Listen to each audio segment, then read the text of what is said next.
Hey, what's going on? We are live. We have a very special guest today. We have Jeff Gavea from Football Critter. He's also done a ton of other stuff. I'm actually really excited to get into some of the questions because we were just checking out your website that was listed on your Twitter page.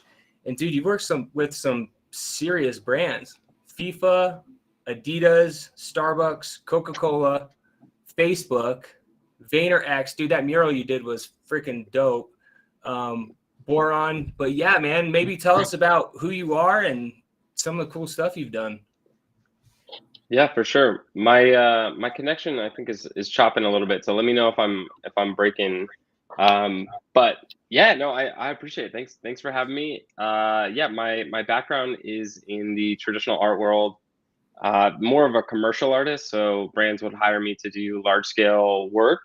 A lot of activations for brands around events specifically. Also, when I transitioned into soccer, so it turned out to be like all the brands associated within soccer. But yeah, I've had the pleasure of working with all the major leagues, La Liga, Premier League, Major League Soccer. I wouldn't say is a main league, but I mean for the USA it is, and all the brands associated with that: Starbucks, Coca-Cola, Red Bull. I mean, God has opened up so many doors for me, so it's crazy. And I've just been like running through those open opportunities. Sometimes when I look back at the CV, I'm like, yo, I don't know how that came about, but like it did. And no, I mean, I'm just super thankful to have had the opportunity to work with companies like Adidas and that they trust me to be able to pull off their vision and make it happen. So what did you do for Adidas? I mean, from 2017 to 2021, I was doing like 5 or 6 projects a year with them. It just depended on what they needed. For the 2018 World Cup, we did a huge activation around the USA market. So I designed a lot of things that they give out to their influencers. I don't know if you know Gio Reyna. He plays for Dortmund right course, now, yeah. and he's on the U.S. men's national team. He's Yep. like 19, 18. But so we did a commercial together. It was I say together. I'm in the commercial. I'm like Sure. drawing, and it's all about Gio Reyna, and I'm like in it for a little bit. So yeah, I got to be on set, and like I was drawing in chalk, and they paid me a stupid amount of money to draw in chalk. What else? I've done huge murals for Adidas in LA, Portland. We did a capsule collection in Tokyo, which was wild. It was for the LA markets, but it was in Tokyo. Like really weird how that was. I don't know why they did it that way, but that's what it was. So yeah, I've done a lot of work with Adidas. The Adidas people are super nice to me. Yeah, and so how did all of that come about? Did Adidas reach out to you? What was kind of your introduction into an artist, I suppose, right? How did you start Mm-hmm. building out your portfolio and becoming noticed and that sort of thing? Because this is, you got to understand, right? We're all for the last year or so, maybe a little longer, we've all been in Web 3. We're talking Yeah. Web 2 here. So tell us a little bit Mm-hmm. about that journey. Yeah. Yeah, so I graduated from college in 2013, and I originally thought that I was just going to do the way I was going to make money was in coffee. So I was like super into coffee. I helped my buddy start a coffee shop in the city I live in, Riverside, and I thought, okay, my space is going to be I'm going to make money in coffee and do art on the side. But then when the coffee shop started to go, I just became bored and I wanted to, draw more logos. So I was drawing logos for different coffee shops, like the connections that I had, and then started painting a lot of murals around the city. Um, I became friends with somebody whose dad worked at Facebook LA at the time. And this was around the same time like Facebook started to do a lot of murals in offices. So I cold pitched the guy and was like, hey, let me paint a mural in the Facebook LA office. And he was like, okay, that sounds cool. And I painted it when I'll never forget this. It was like the week that Facebook, I think, went public. Like they sold their shares, and it turned out that they were worth like $6 billion at the time, like something crazy. And Oh my I God. was making $0 from Dude, you didn't get any the stock. mural. You could have got stock in Facebook So, like David Cho, yeah. So yeah, like David Cho, all of dude. my friends are like, well, "Dude, Or you got Cho. stock for doing the mural?" Yeah, and I'm like, "No, like I got $0. Like you don't understand. I got zero. I lost money on this transaction." But my thought process was, my thesis has been this: if you find yourself in the room, nobody questions how you got in the room. So if you can just get in the room, people will assume like you belong there. It doesn't matter if you walk through the kitchen door, like you can just make it happen. So I decided to then start approaching things that way. I cold tweeted at Gary Vaynerchuk, like right when he opened the New York Hudson Yards office. I was like, hey, Gary, can I paint a mural for you? And like Gary just serendipitously was like, sure. And so then I got on the phone with him and like we, you know, hashed it out. And then he's like, yeah, I'll, you know, fly you out to New York to do this. And I made $0 on that transaction, but everything just like kept snowballing. It was like, oh, you did this thing for Facebook. You did this for Gary Vaynerchuk. And then I cold DM'd the lady who was like in charge of the artist residency for Starbucks. And that one I did get paid. I was like, okay, now I'm learning how to make money on it. And then Facebook reached out and were like, hey, you did the one in this office. Like, why don't you do it over here? And this time, like, here's the actual fee. So I was able to like just find myself in the room and then just keep leveraging the next opportunity, and just meet cool people. In 2014, I went to the World Cup in Brazil, and that was like life-changing. It was an amazing experience. And I saw the culture of football in Brazil, and it's like unmatched, you know, like it's unlike anything else in the world. But it gave me a vision of like, oh, this is what the USA could be. This is how it could look. Obviously, we don't have the history that Brazil does in the game, but it just felt like, no, there's something here. So that's when it clicked of like, instead of focusing on coffee, I should focus on soccer, like from a standpoint. So I started going to a lot of soccer related events and like just saying, yo, let me design the t-shirt. Let me do the stickers. Let me, like, while you guys are juggling, like I went to this freestyle soccer competition in New York where they were juggling and it was like freestylers just going at it. And I was like, oh, let me draw on the windows. You know how like people do for like holidays? I'm like, let me just draw like people juggling on the window. And so while I'm doing it, the owner comes up and is like, hey, this is pretty sick. Like Adidas reached out and they want to do a mural in the front. Like, would you be interested? Wow. And I'm like, yes, hell yeah. Like that sounds so sick. So then Adidas commissioned me for that. And then while I was doing the mural for that, like literally while I'm doing it, the art director calls me and is like, hey, you're doing a great job on the mural. Like we actually have another thing that we want you to do. And it's due like by the end of the week. And then that just like kickstarted it. It's just like boom, boom, boom, boom. And it just like kept going that way. And then Major League Soccer would reach out and then US men's national team. So like, it just like kept going. It was just been wild that it's been like that. And I think it was only because I just put myself in the right room. And that's like kind of how I feel about Web3 too, is like, nobody knows what the heck they're doing, but if you're in the right room, like you just look like you do, right? Like you just be in the right spot, the right time. And like, or you get there and you're people. It's like you all just found a place that no one else knows. And you're like, hey, what's up? Yep. Yeah. No, that's exactly it. That is 100% the move. Yeah, you know, that's a really great story, and it's probably because he's fresh on my mind. Oh, full transparency, I went to go see Joe Rogan last night, but what it really reminds me of is actually, you know, very comparable to Joe Rogan's journey in MMA. I know he did his thing beforehand, but he actually started out commentating for free. He loved it so much, and he commentated for free. And something we talk about in this space a lot is like project completion and showing that you have done things. And you can bring things not just because anybody can come up with an idea. You know what I mean? You pass XYZ on the street and you stop and said, hey, I've got $10 million. Give me an idea. You know, everybody's got an idea. But to be able to bring it to fruition and, you know, publish that idea, I think that's something totally different. And that kind of brings up the question I was going to ask is how long have you been working on this project, your NFT project, to where it's at right now? Because you haven't launched yet, but we've talked to people that like put it together. It seemed like in a very short period of time, but I'm guessing this is probably taking a lot of things that you've done over your career and a culmination. But how long have you been working on like the dev side and the art and, you know, all of that stuff?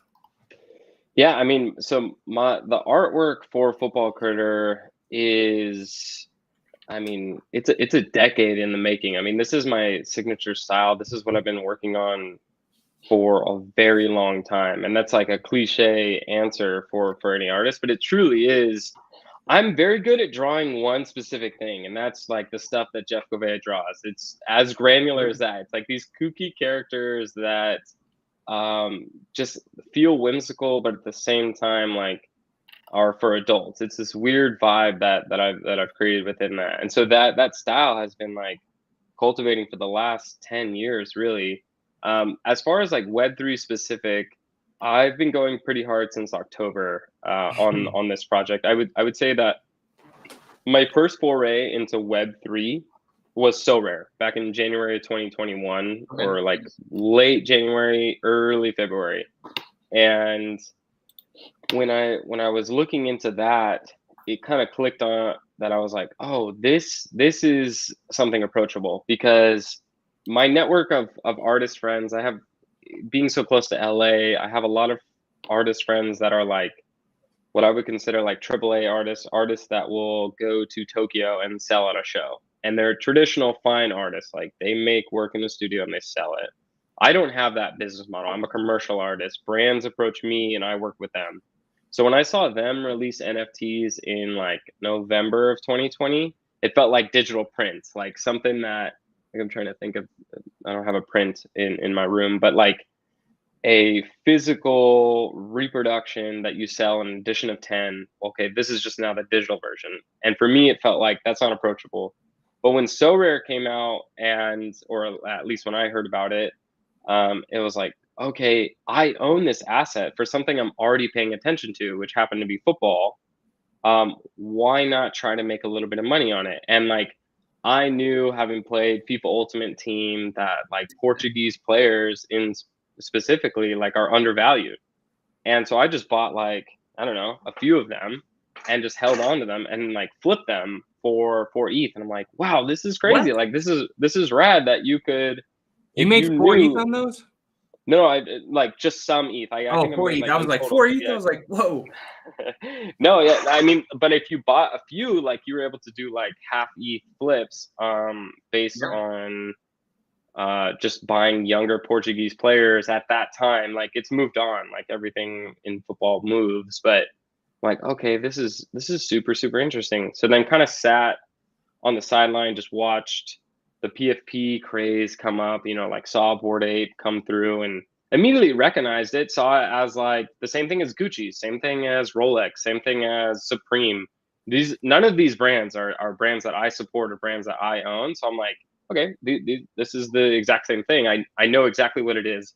I never had this moment where I'm like, why is it worth that? It's just, I don't know. When you understand like street culture, it doesn't really shock you anymore when you see a hoodie that's like $1,200. You're like, Right. oh, well, that's because it's like fear of God, or, you know, whatever the brand is that commands it. But the thing that surprised me was everyone, or I felt like everyone on Twitter was tweeting about the data of the project. We're all saying this is the ETH movement. This is what just happened last week. This is, where's my connection gone? No. You're still here. Okay, cool.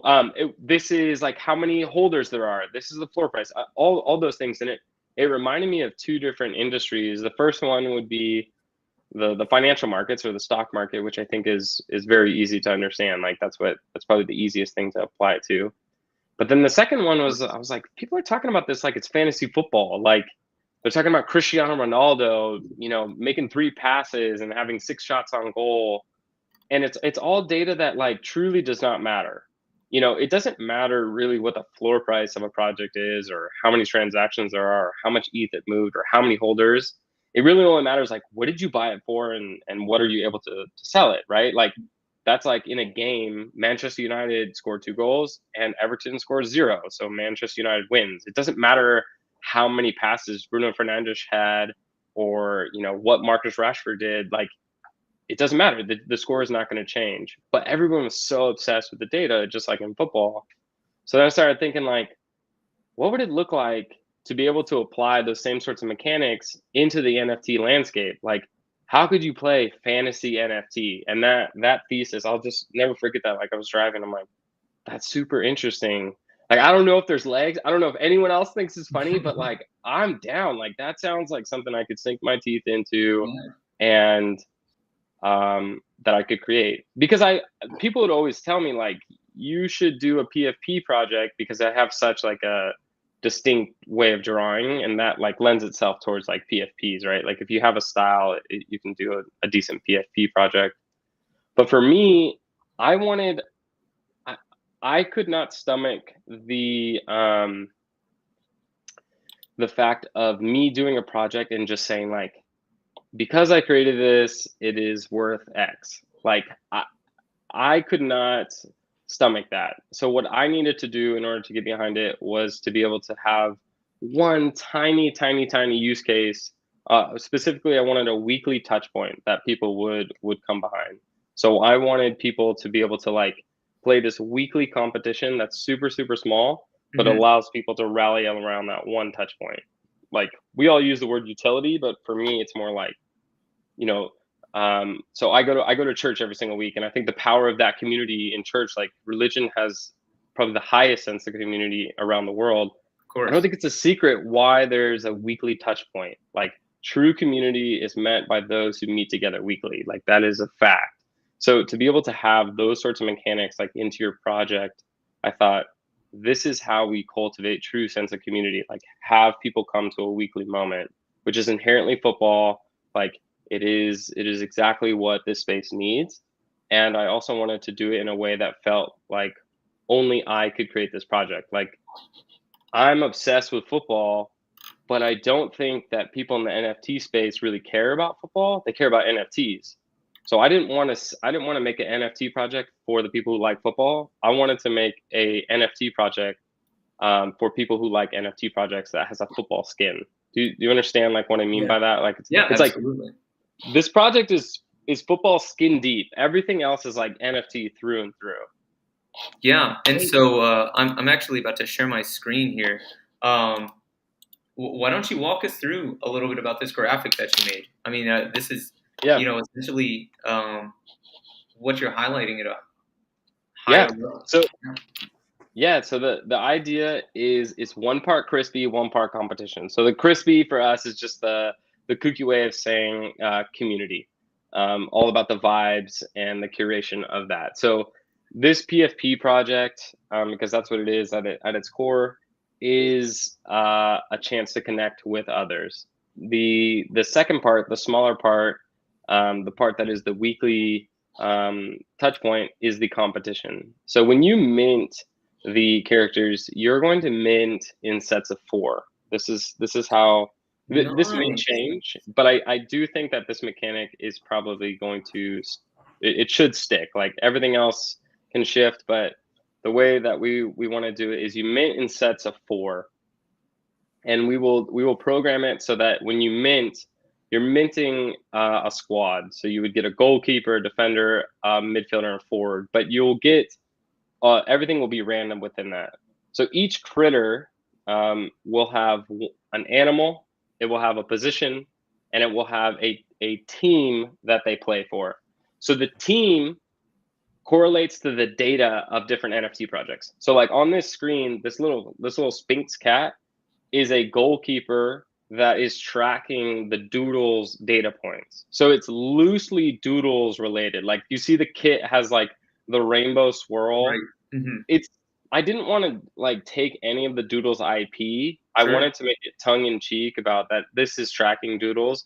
It's no way related to Doodles. I mean, my legal team tracking like the data though, like what the performance is of the Doodles. Yeah. So awesome. So we have my co-founder Jeff, which is awkward that it's the same name as me. Jeff with a J. With a J, not a G. With a J. So yeah. You'll see me like I put on the Twitter like the J Jeffs or G Jeffs. Is he the guy that rolls around with the camera that films all your stuff? No. Oh no, that's Jake. That's a different guy. That's that's a guy who's been working. Well, I'm John, so I guess I'm in the crew, huh? You're in the crew, bro. Yeah, as long as you get the J. Yeah, Sticky Finger Jones also works. Yeah, Jones, yes sir. Jones works as well. There it is. So Raptor, I'll just say Raptor because it'll get confusing. Raptor has been developing since the late 90s. I actually just got back from drinks with him. Like we were going over the website. Like it's looking dope. And It's how did you looking guys really. meet before you get into this? How did you guys meet, you and Jeff? So Raptor's like 10-ish years older than me. Okay. I think. He commissioned me to do a children's book. Like, so he is a writer as well, like on the side. And he commissioned me like 6-7 years ago to illustrate his children's book.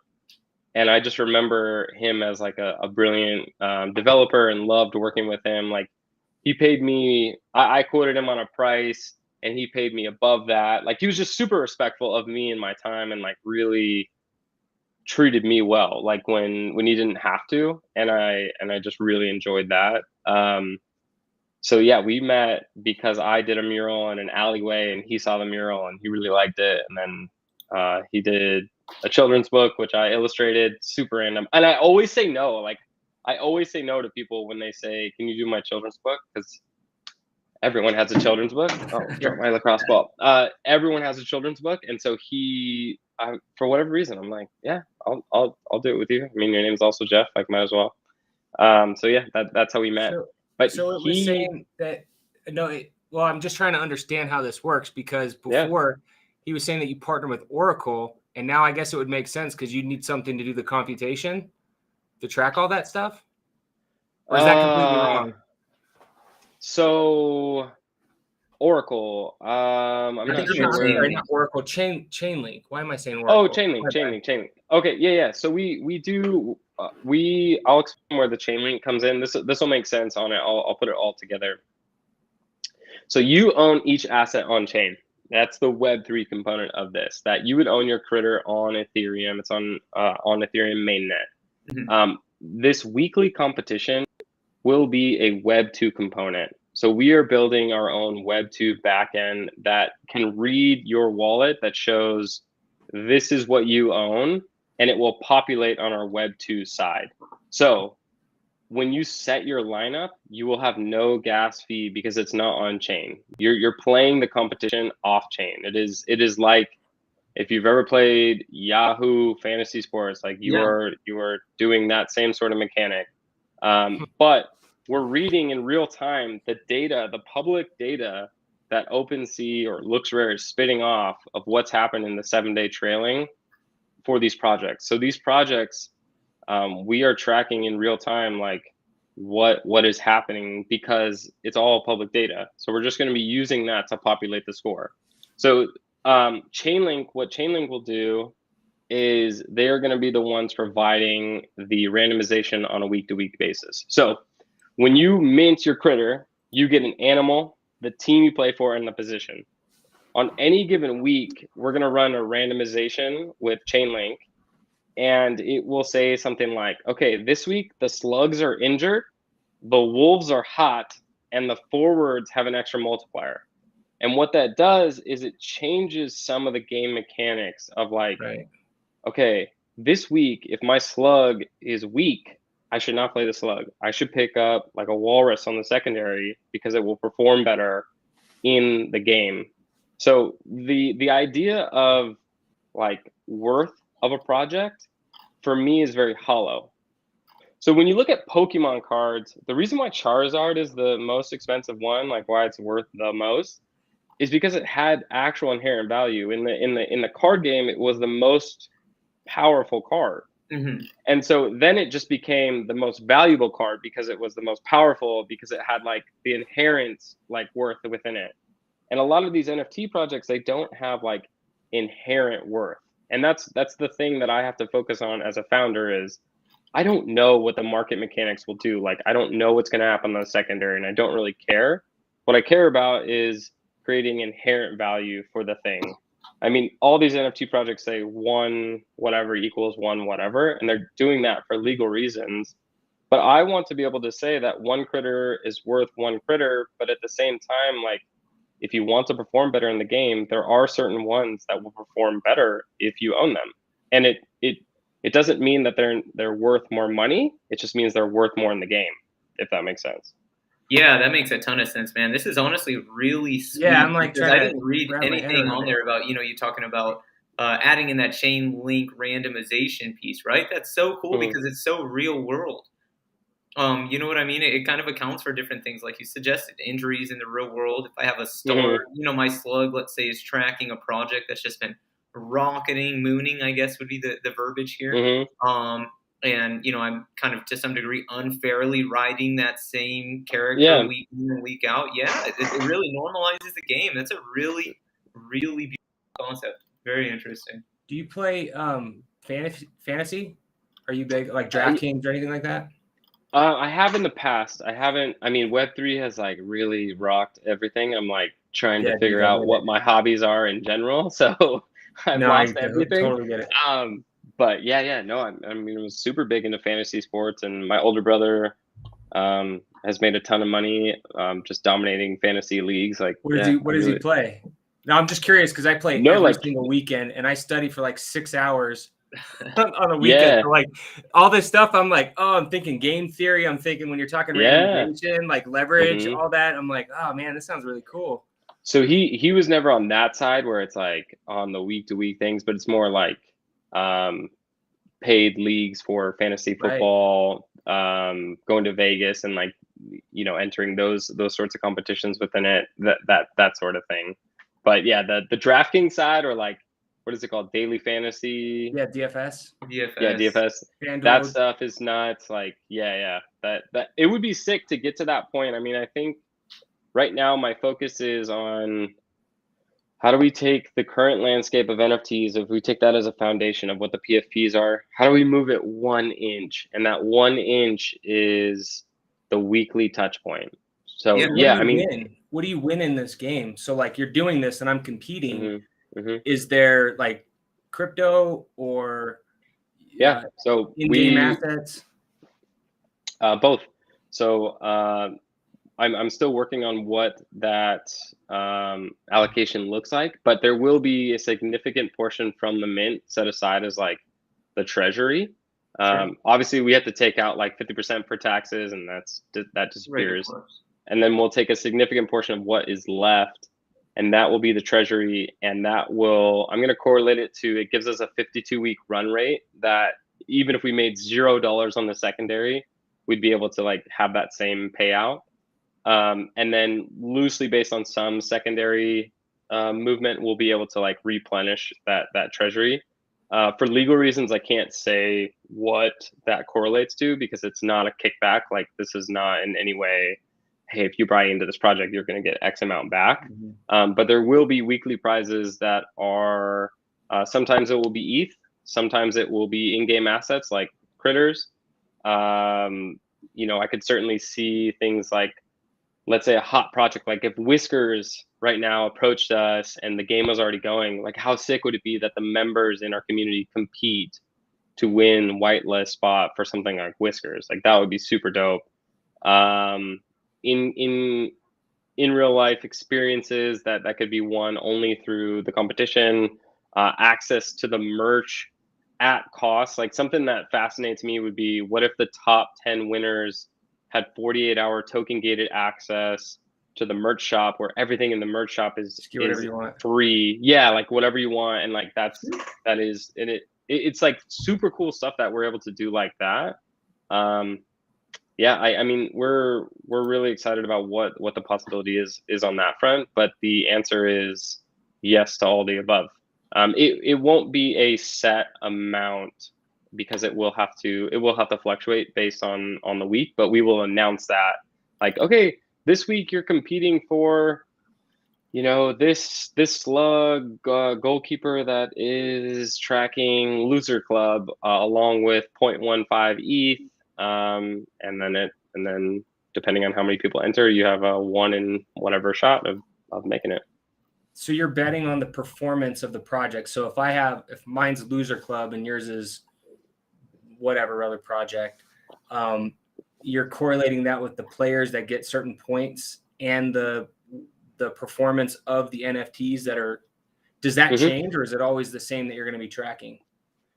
So it will change on week to week. So there's two different ways that we can go about this, and I think it will be a combination of the two. So there's two ways that I think it can happen is, and this might correlate to like different leagues or different styles, because what we're able to do, all we're doing is taking the data and presenting it in a fun new way. I mean, that is the thesis. Sure. It's 100%. taking data that you're already paying attention to, reskinning it and making it fun.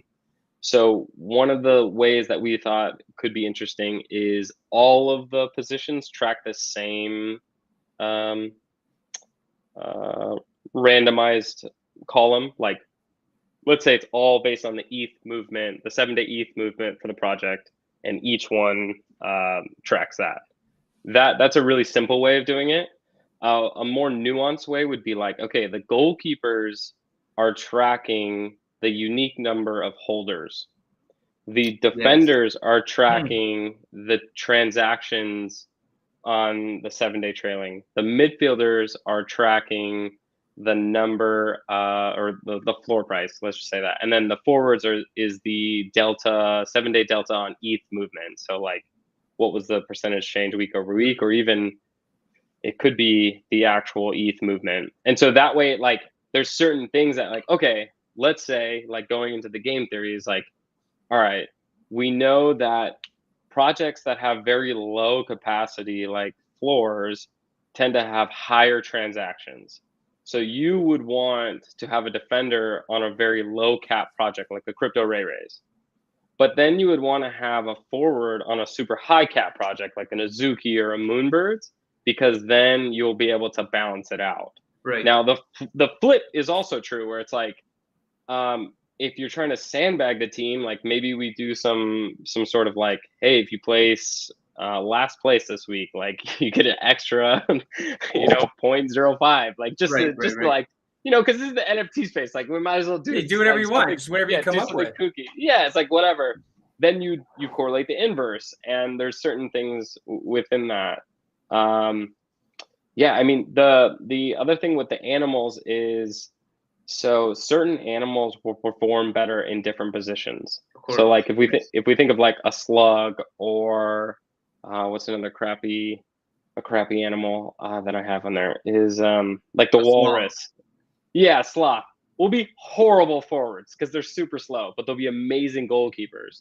And the wolves and the like the sphinx, those will be super good forwards but horrible goalkeepers. So if you put the wolf as a goalkeeper, you will get a negative multiplier, and you'll will have points go against you, and so it like counteracts on that. So there's multiple different like game elements within it that will allow you to like customize it, and that was the thing that I wanted. I wanted it to be, this is not a football project. It has to have a skin.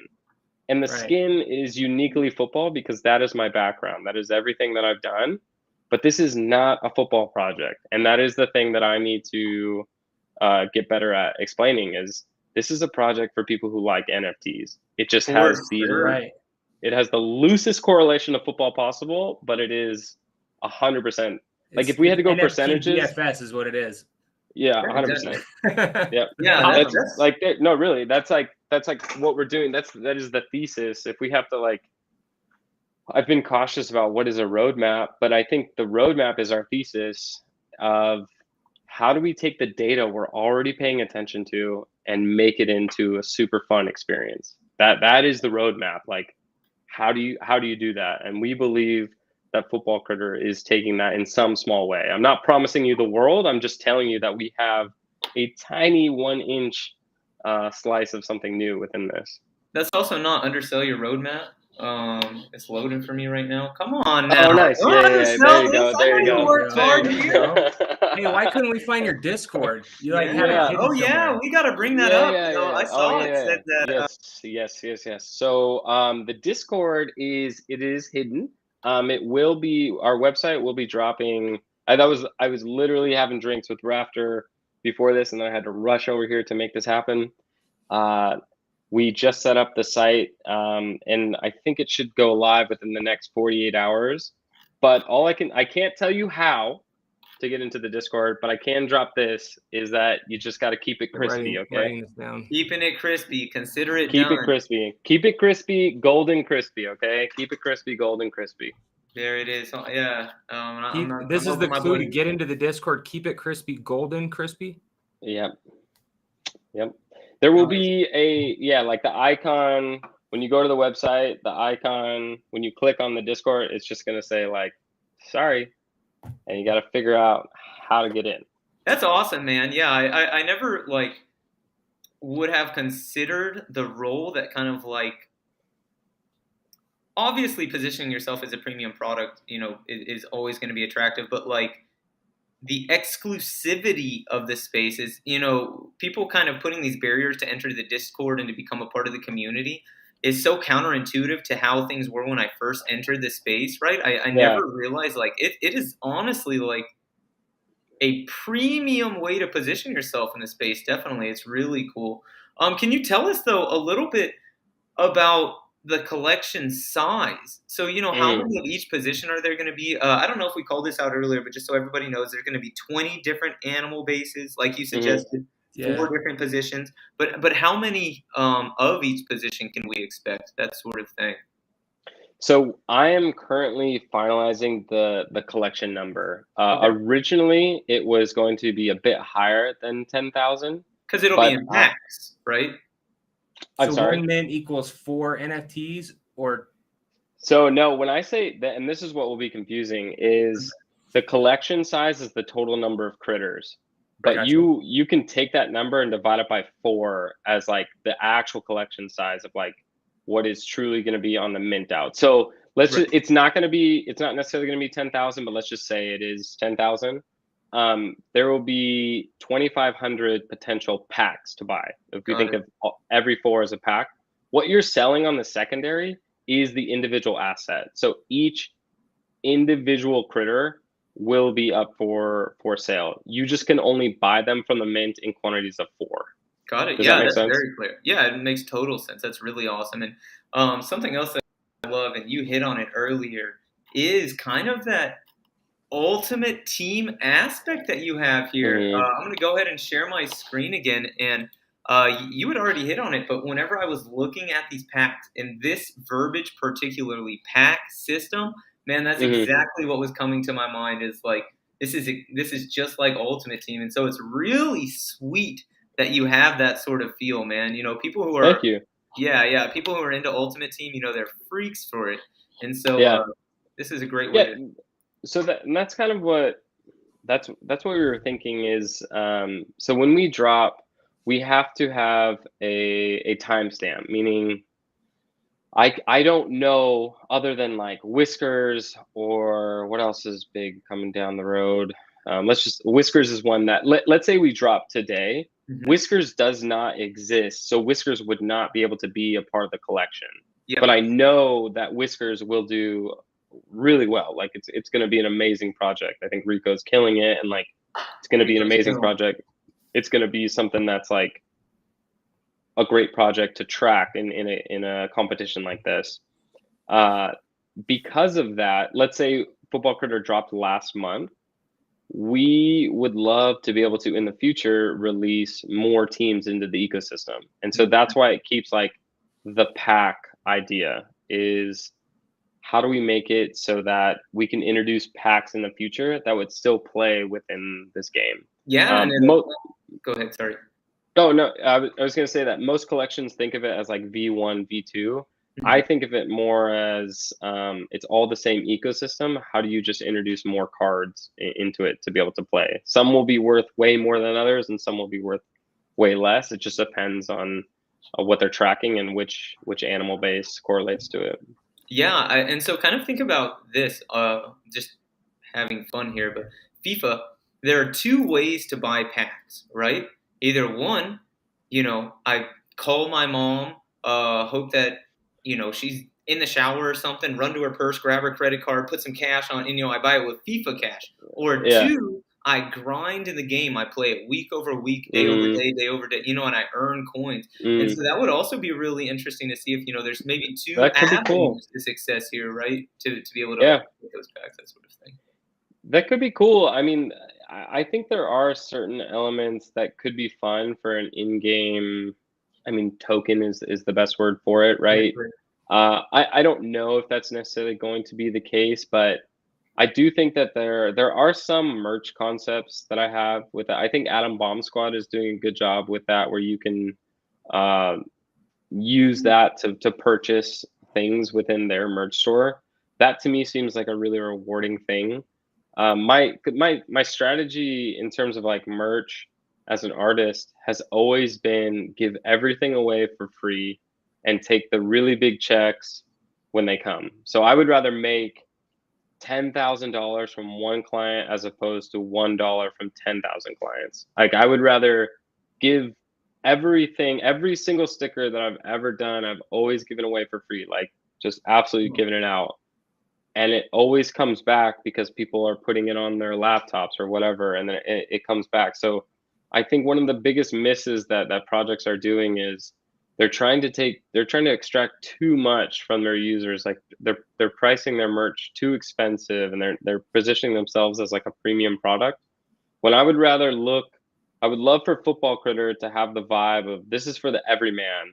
This is for the person who loves NFTs but cannot afford Azuki, cannot afford Moonbirds, but still wants to tell their friends what it's about and know, like, yeah, this is the floor price of it. This is what it was doing. Because I think that's just as important of a story to be told as opposed to I own this asset. It's not like, no, if you could tell your friends the story of what happened with Moonbirds, I mean, that there's clout within that itself. Like just to be able to know what's happening within this moment. That's what I think we're building. And Jeez, those I'm not gonna people lie, Jeff. are more passionate or more engaged than some of the other people. Like my brother, I just think of him. Like he knows everything about all the stuff that's going on, and he's like ready for it. You know what I mean? And he doesn't have the money to buy an Azuki, but he's in a project called Goats, and he's like super into that project. And I'm getting like wound up just thinking about this stuff. So I have a couple of questions because you were talking about a 52-week burn rate. It sounds like you guys have some sort of business plan put out. Did you have to raise money? Is this something that you guys are funding with the drop? Like, what's the business behind this, and how did you come up with that? Yeah, I mean, I that 52-week burn rate is arbitrary. Like it could be any number of weeks. I just like thinking in terms of how do we have at least 52 weeks to figure out how to supplement the next part. If we cannot figure it out in 52 weeks, like obviously this is not a legitimate business and like it's not going to succeed. From the funds will be raised from the mint, but we certainly don't need that much to make it happen. Like the mint price, that will be finalized in the coming weeks, but it's going to be a crazy approachable price point. Like it's going to be as close to a free mint as possible, and it's going to be something that, going back to that ethos of the everyman, is like we want to make it super approachable. From our standpoint of like, to be transparent, what are our costs? They're not very high because I'm doing all the design work. Rafter is an amazing developer. Our Web3 partners are Metaseed, and their fees loosely correlate to percentage on mint out. It's not a recurring thing, so they're not cutting into our royalties. This will be a cash flow positive business based on the royalties alone, and we will not have a tremendous burn just because we're kind of front running everything. I took on a little bit of I took a loan from a friend that really wanted to have exposure to the project. Full transparency, I didn't need the money at all, and I have the money. Like for me, I'm not someone that takes people's money lightly, and the only reason I took it was because like, no, this guy like really wants to be a part of this and like really wants to sink his teeth into this. He has greater access to capital than I do, and there could be a scenario where we need to raise money and I need someone like him on the team, and he needs to have a little bit of skin in the game to make that happen. So I I took on just a little bit to be able to cover the upfront cost, but no, I mean we're bootstrapping it. I'm trying to keep this as cash flow positive as possible. My background is in the business world, and certainly running my own business, I understand the necessity of keeping cash tight and not trying to be flashy with anything. I co-own a company where we sell cold brew filters all over the nation to different coffee shops. So like I understand the business side very, very well, and I'm not trying to like create something that can't sustain itself. Yeah, so can we expect a Football Critters coffee to come out at any point? I don't think that's out of the question. Like it's really not that difficult. One of my ambitions is I do expect to make some money from Football Critter. Like I think that it can make money. I would love to be able to take some of those profits and to be able to put it into one of my ambitions is to open up a donut shop here in my city, and Nice. it would be called Stripes Donuts, and it would be loosely soccer related. Like I'm pretty simple. Like I like coffee, art, and soccer. So like those three things are gonna permeate through every single thing that I do. A Football Critter based coffee is really not that crazy of a thing to pull off. I have a ton of connections within that world. Love to hear it. You need a taste tester? Let me know. Okay. Absolutely. I mean, hey, it might pay me a little bit, to be one of the first people to do it, but I'm willing to take one for the team on this. So I got you. yeah. So- Just let me ask real quick. From talking to you, obviously we're both very impressed. We like the idea of the project beforehand. Something that's obvious in this space is you get a wide variety of. You could call it talent. I'll call it characters as Sure. founders of projects and this sort of thing. And so it is refreshing to see that when you have a business background like you were just talking about and all this sort of thing, and that you are building it from the ground up. And so, in my opinion, it's going to be no secret that this project will do its thing and amass a large amount of popularity.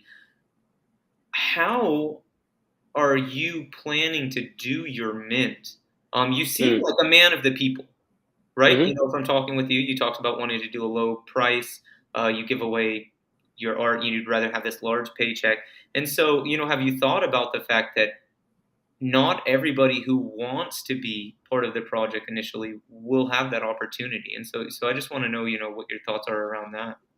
Yeah, I mean, I think there's no way to make it available to every single person. Like that's just there's a certain amount of in the NFT world, you are relying on so much psychology to make it happen. Like if Absolutely. I tell you, here's the Discord, come into my Discord, guess what you're not going to do? You're not going to join the Discord because you're in too many. But if I tell you, hey, the Discord is closed forever unless you figure out how to get into, guess which Discord you want to get into? Right. My Discord. That's right. Yep. So at the same time I say it's for everybody, I'm also I'm actively closing the doors. So I think when I say I'm for the everyman, I'm for everyone who believes in the ethos of Football Critter. Here's who we're not. Here's who is not going to be welcome into the Football Critter community. Because I think this is the thing that most NFT projects don't do, is they don't define who's not allowed. And for me, those would be the people who are chasing really, really big profits and a gangbuster thing. They think something is just going to go to the moon. That's not going to be Football Critter. That's just not going to be it. Right. We're going to be a slow burn. We are going to be something that is here now, and we're going to exist in a year because it's just a very slow churn. It's going to be someone who wants to be along for the ride and not for the short-term spike. Like if that is you, please don't join the Discord. It's just not going to be a good experience for you. You know what I mean? Like that's just not who we're going to be about. And there's plenty of people in this space who that's all they want to do. And I think that's cool. Like everybody's in a different point in their life, but I'm much more about this technology, not necessarily what Football Critter is doing, but Web3 in general is something that will change the world as it goes on. And I just want to build something that allows us to pay attention to it in a much more fun way. I don't think I'm going to change the world. I think I can help us pay attention just a little with a little bit more fun, like bring a little bit more crispiness to it, like a little bit more of the vibe, and allow us to enjoy this moment just that much more. And if we're engaged in it, I truly think that in 12 months, 24 months, we'll be able to like reap the fruits of just by being in the space. But if we're constantly chasing like the fast flip, the fast like spike, we're going to get so burnt out that we won't exist. And then in 12 to 24 months, we'll be like, dang, I should have just held on, like should have just been in the space and something good would have happened. For going back to your question of like, how do I get every man to have access to this? The answer is I can't cater to every single person. But what I do think is possible is if our mint price is low enough, and that with the pricing mechanics of selling in quantities of 4, it should incentivize people to get the first early adopters will get the units that they want. Ideally, they're holding 4, but we've also built it so that you can just hold 1 and still participate in the game, in the competition. But you can choose to sell the 3 or whatever, and you would be able to sell it at such an agreeable price point that the next people getting in also feel like they got an incredible deal. Because I think most projects right now that are coming out are pricing around the 0.07 to 0.15, which is aggressive. It is aggressive. We get into this like ETH pricing mindset, and 0.07. I mean, you think you relate it back to the dollar, right? And I'm thinking 0.07 of a dollar. Like, come on, that's nothing. But it's like that is cash. Yeah. So we haven't figured out the exact number, but I guarantee it will be less than 0.02. Like I'm telling you, it's going to be a very, very agreeable rate that each critter correlates to 0.02. The units on the 4 should be right around the 0.05. I'm trying to make this that at the one hand, it's an exclusive community, but at the same time, like for those that are in it, I'm not trying to yank anything on them. I just want them to be a part of it and to not have them part with a ton of money. I want them to put a little bit of skin in the game, but this is not a cash grab. This is somebody who's building something so that we can enjoy it together. Like that is truly the ethos that I'm trying to bring across. Well, I was just thinking, like, first of all, it's not for everybody because you have to have a fairly comprehensive knowledge of NFTs to understand what you're talking about. Sure, yeah. You know what I mean? You got to be in it, and just to even get to NFTs, you have to have a fair amount of knowledge in the crypto space. And then from there, you know, to know these dynamics, you're going to have to be a savvy NFT person to understand how to do this, which is totally cool. Why Ethereum? Are you building on Ethereum? I'm guessing. Why not Sol or Tezos or something else? That's so my and that's super valid. Why not go on Solana where the transaction is going to be, you know, pennies on the dollar of what Ethereum is, or certainly why not Polygon where it's pennies on the pennies of the dollar, right? There's a reality, like going back to the psychology of it, is for better or for worse, there is a psychological aspect to things being released on side chains like Polygon, like Solana, like Tezos that feel like second fiddle. And it's an unfortunate reality of what it is. I would love to be able to release it on a much more efficient chain. I think everyone would. But it is somewhat of the marketing that if I say this project is on Solana, it kind of feels like, what is the best analogy? Like it just feels too approachable and people don't want to. Yeah. It's like, oh yeah, I could afford that. I don't want that. It's like using Mozilla Firefox browser or something like that, right? Yeah, like it's just like, yeah, sure, it's more efficient, but like, no, I don't do that. I only exist on Ethereum, and there's something about the pain point of Ethereum, like going back to your point on, in order to enjoy Football Critter, you have to already be into NFTs. And so that is a huge risk that I'm running. I can't onboard anyone with my project. This is not a project to onboard someone. This is not a project where I can like turn around to my friends who don't know what NFTs are and be like, yo, you should buy one of these. It's like, no, you shouldn't. You couldn't even explain it to them. Right. No, yeah. They're like, no, trust me. Like this is what you have to do. They'd be like, dude, I'm just trying to hook my freaking wallet up to my browser and like get my Coinbase to be, you know, like, I totally get it. This is not, and I hope people respect that of like, of course, there is a certain amount of in this project that is not approachable, and that is on purpose, because I could have made a PFP and it would have been so much easier. I should have done this. I should have done just one character with one animal and just done 1,000 different combinations. It would have been six so months easy. ago. And repeated it 20 times. Yes. Yeah. That would have been so easy. Gosh dang it. I should have done that, but I didn't, because I wanted to make something that was only, this is like kind of there's the brand Fubu, For Us By Us. It was amazing in the Black community. I love that mentality, for us, by us, for the NFT people, by NFT people. That is kind of the concept, is like, this is not a project for the person who's skeptical about NFTs. Like, in fact, don't show up to the Discord. Like, it's not going to work for you. I'm not trying to onboard anyone. I'm not trying to sell anyone. I don't care if you don't like NFTs. Like, this project's not for you. This project is only for people who already vibe with NFTs. You know, like, how long have you been working on it? So I'm trying to understand, because this is like pretty complicated and there's a lot of thought behind what you're doing. So how long have you been like sitting down, writing the actual plan to get this specific thing done? Because you've got so many layers and stuff. There's a lot of layers. Yeah. I have been heavy on it since mid-December. Like, specifically, so I went to, there's a series of events. So I bought my first PFP project early October, which was kind of late considering I was like into So Rare and like understood the landscapes, like have known what an NFT is since November of 20. What was the project? I bought a Mori. It was your first project? A little family reaction. Shout out to the family. Ewan, you're next. Yeah.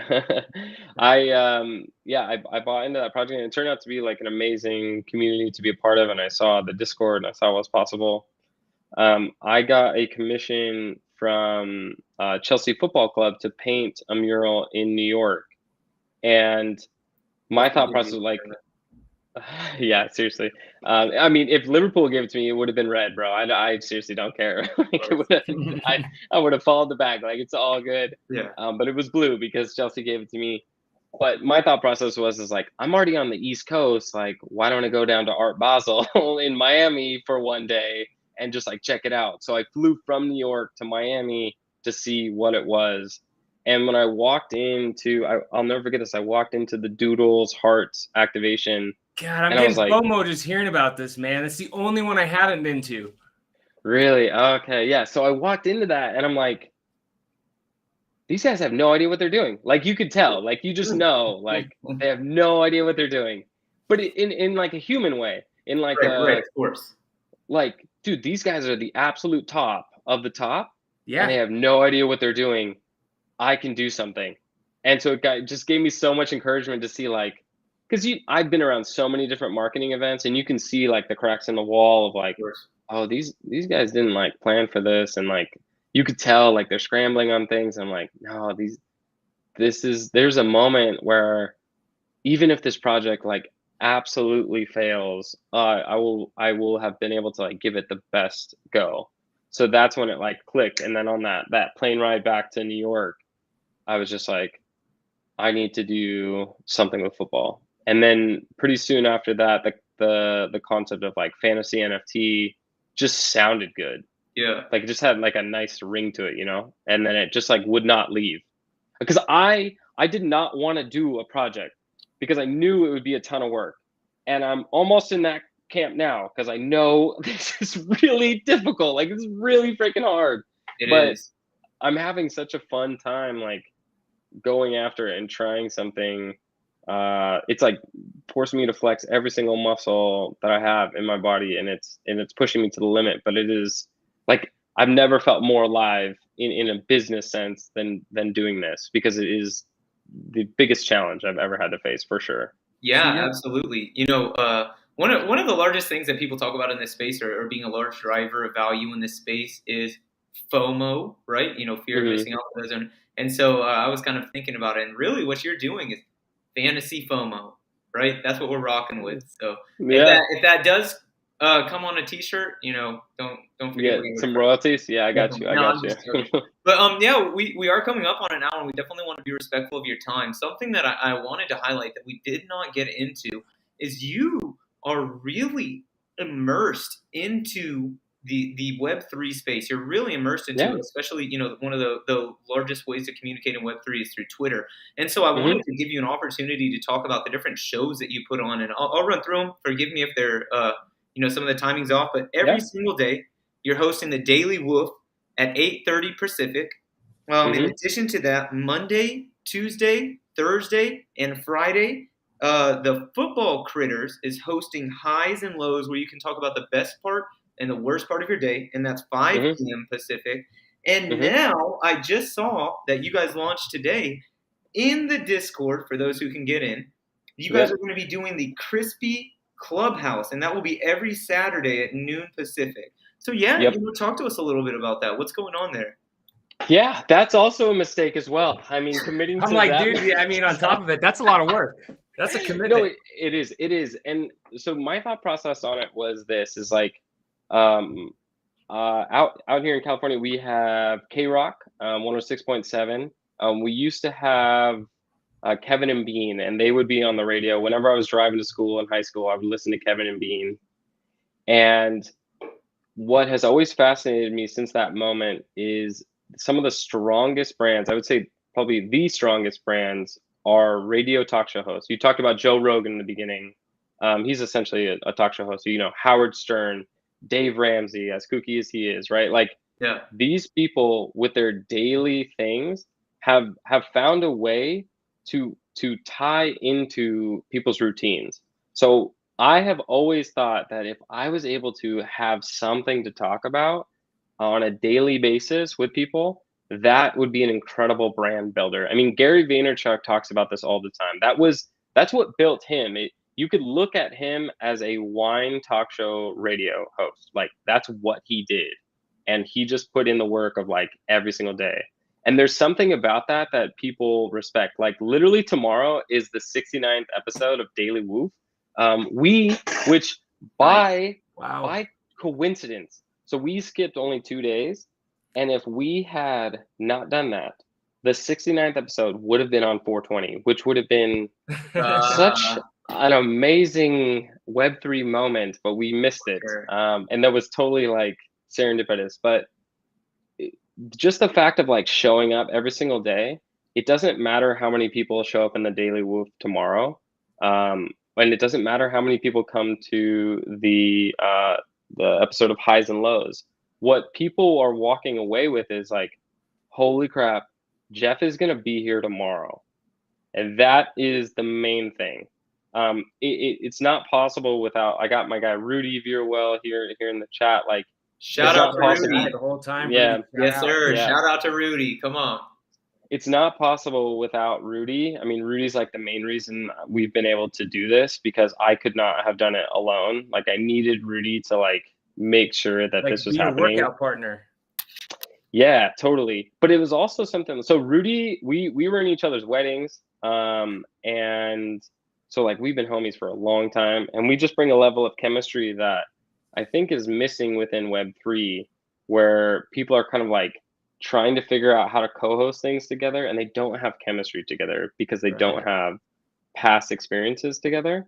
Whereas Rudy and I have a lifetime of things that we can reference at any given time, and like he knows that he could say something and I'll riff on it immediately. And so it just made this like going back to the everyman thing is how do we make it so that every single person who comes to the space is invited on stage? Like, if you join one of our spaces, you are invited to speak. And most people don't, but for the people who do, they'll come on and be like, hey, I've never been asked to speak. And it's like, well, thanks for coming. Like, how's your day going? Like, what's up? Like, what's up? And that is something that's very important to us, because it's no one conversation matters, but it does matter in terms of like the entire thing. How does the entire thing come off from a marketing perspective? All I'm doing is, how do I build trust?